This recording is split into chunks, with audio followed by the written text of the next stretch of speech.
One pope celebrated a massacre as if it were a miracle.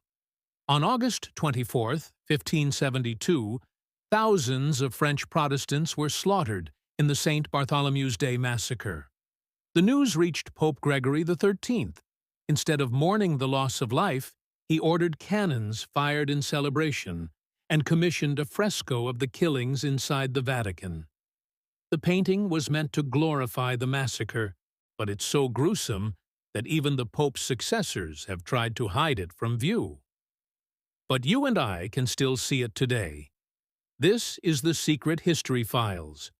When the Protestant King of France, Henry IV, married a Protestant princess, Queen Isabella, the Pope saw it as his duty to undo this Protestant wedding by any means necessary. As the king's cousin and next in line to the throne, the Pope thought he had the perfect candidate to replace him. But first, he needed to get rid of the Queen.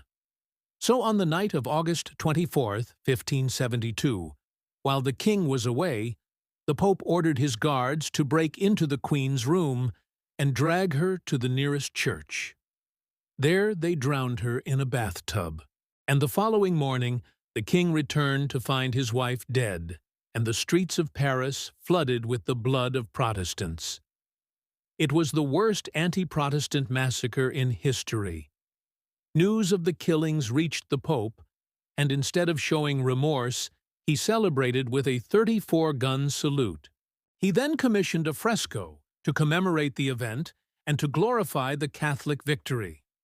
It was painted in the 18th century by French artist Charles Le Brun. It depicts the massacre in all of its glory. In the foreground, you can see men, women, and children being slaughtered. In the background, soldiers are setting buildings on fire. And above it all, you can see the hand of God, or at least what I think is supposed to be the hand of God. It looks more like a giant talon, if you ask me. Either way, God's hand is reaching down to deliver the final blow to the Protestants. The fresco was meant to be an epic masterpiece, but it was never finished. Perhaps the artist was worried about divine retribution, or maybe he just didn't want to get blood on his hands. Whatever the reason, only the sketch was ever completed. It was supposed to be painted on the ceiling of the Sistine Chapel, right under the famous creation of Adam. But even the Pope's successors didn't want this macabre masterpiece hanging over their heads, so it was relegated to the side, hidden behind a curtain. For centuries, the fresco remained in the Vatican, a chilling reminder of the day the Church glorified bloodshed. And it's still there today, hidden in plain sight. You can actually visit the Vatican and see it for yourself.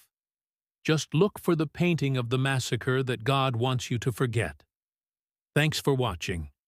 If you want to know more about the secret history of the Catholic Church, check out the series in the description below.